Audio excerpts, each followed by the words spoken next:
皆さん、こんにちは。よしえです。今日もリスニングの練習をしていきましょう。今日のテーマは、七夕伝説です。皆さんは、七夕を知っていますか？ 7 月7日にお祝いをする日本の伝統行事です。今日は、その七夕の元になった七夕伝説という物語をゆっくりと読んでいきます。この物語には、織姫、彦星、天の神様の3人の登場人物が出てきます。いつもよりも少し長い文章になりますが、できるだけわかりやすい日本語で、ゆっくりとはっきりと発音するので、皆さんはぜひどれくらい聞き取ることができるか挑戦してみてください。この動画には4つのステップがあります。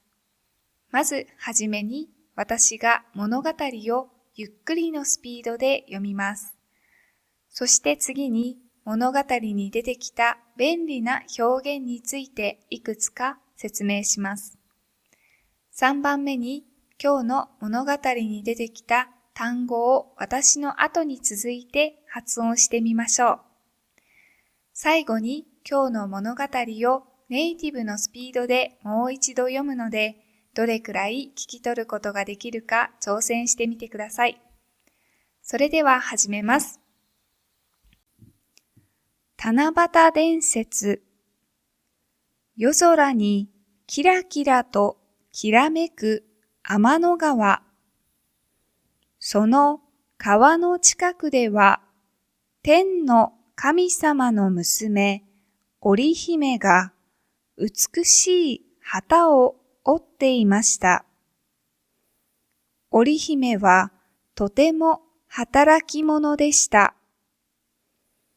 天の神様はそんな娘がとても自慢でしたが、織姫は旗を織るのに一生懸命で、自分の髪や服に気を使う様子はなく、遊びにも行きません。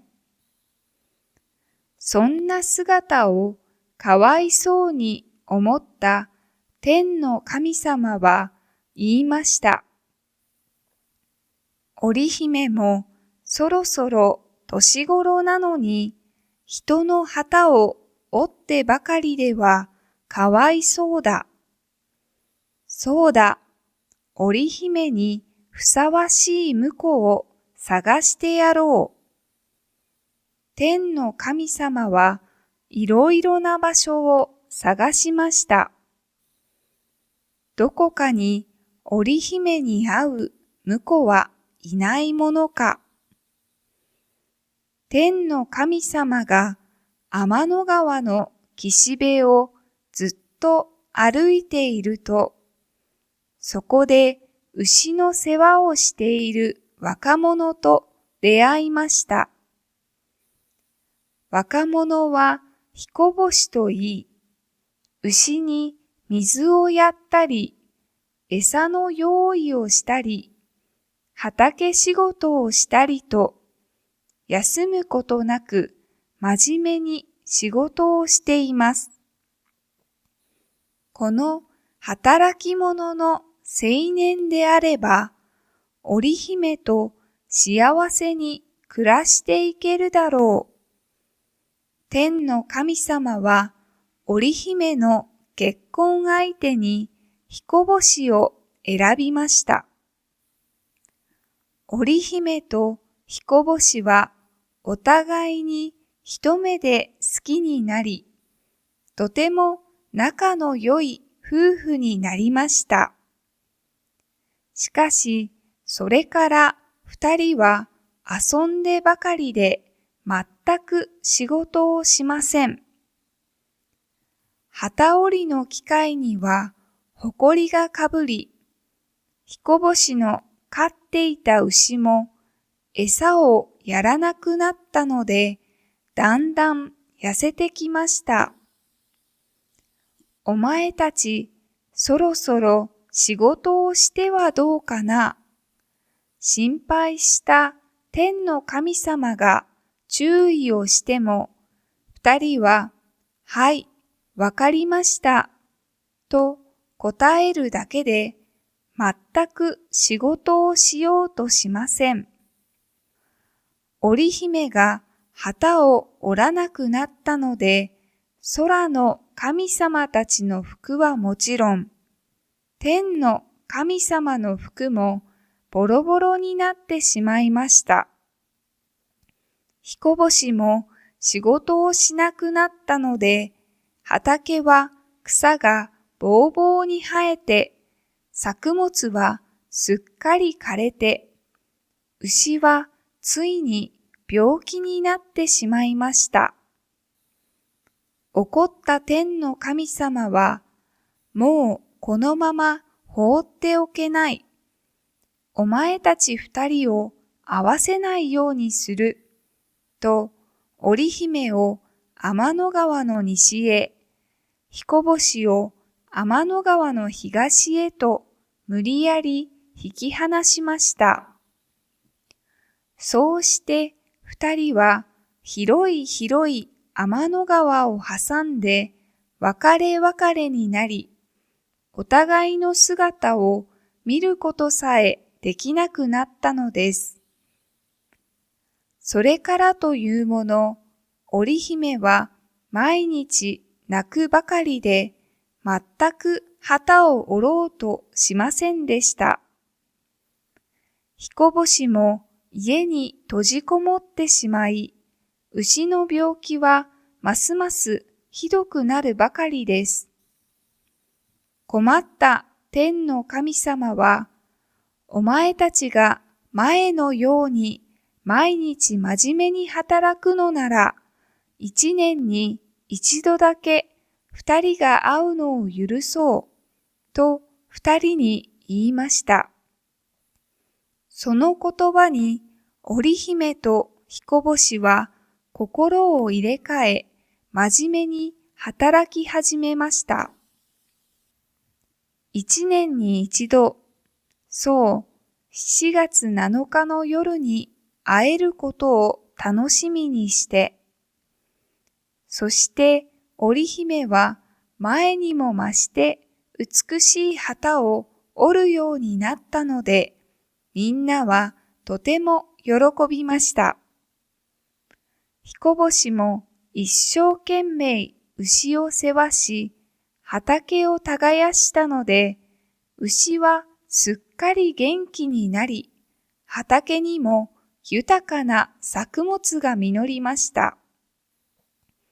待ちに待った7月7日の夜になると、織姫と彦星は天の川を渡り、一年に一度のデートを楽しみます。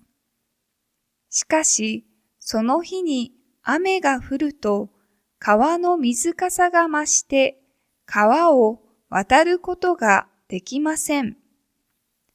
すると、どこからかカササギという鳥の群れがやってきて、天の川の中に翼を連ねて橋となり、二人を合わせてくれるのでした。めでたしめでたし。それでは次に今日の文章に出てきた便利な表現を紹介します。まず、年頃とは大体の年齢という意味です。特に若い人に対して使うことが多く、恋愛に興味を持つような年齢のことをお年頃と言ったりもします。例文を見てみましょう。あなたのお子さんは3歳ですか？大変な年頃ですね。あなたのお子さんは3歳ですか？大変な年頃ですね。思春期の子供は親に反抗したい年頃だよね。思春期の子供は親に反抗したい年頃だよね。君もそろそろお年頃だね。いい人いないの？君もそろそろお年頃だね。いい人いないの？次です。ふさわしいとは適している、似合っているという意味です。例文です。フォーマルな場にふさわしい服装で来てください。フォーマルな場にふさわしい服装で来てください。彼は社長にふさわしい人物だ。彼は社長にふさわしい人物だ。テレビゲームは子供にふさわしい遊びだろうか。テレビゲームは子供にふさわしい遊びだろうか。次です。一目でとは一度見ただけで、少し見ただけでという意味です。例文です。久しぶりに会ったけど、一目であなたって気づいたよ。久しぶりに会ったけど、一目であなたって気づいたよ。あの先生は一目でいい人だとわかる。あの先生は一目でいい人だとわかる。誰が嘘をついているか一目ではわからない。誰が嘘をついているか一目ではわからない。最後の表現です。心を入れ替えるとは反省して新しい気持ちでという意味です。何か良くないことをしていて、それをやめていい方向に変わる際に使います。例文です。毎日めんどくさくて勉強していなかったが、今日から心を入れ替えて頑張る。毎日めんどくさくて勉強していなかったが、今日から心を入れ替えて頑張る。犯罪を犯した人は、刑務所から出たら心を入れ替えて真面目に生きていってほしい。犯罪を犯した人は刑務所から出たら心を入れ替えて真面目に生きていってほしい。それでは次に今日の文章に出てきた単語を私の後に続いて発音してみましょう。きらめく、娘、旗を折る、働き者、自慢、一生懸命、気を使う、かわいそう、婿、岸辺、餌、畑仕事、幸せに暮らす、お互いに、仲のいい、飼う、ボロボロ、ほこり、枯れる、放っておく、無理やり、引き離す、閉じこもる、前にも増して、耕す、待ちに待った、水かさ、連ねる、年頃、ふさわしい、一目で、心を入れ替える。それでは、今日の文章をネイティブのスピードで読みます。七夕伝説。夜空にキラキラときらめく天の川。その川の近くでは、天の神様の娘、織姫が美しい旗を折っていました。織姫はとても働き者でした。天の神様はそんな娘がとても自慢でしたが、織姫は旗を折るのに一生懸命で、自分の髪や服に気を使う様子はなく、遊びにも行きません。そんな姿をかわいそうに思った天の神様は言いました。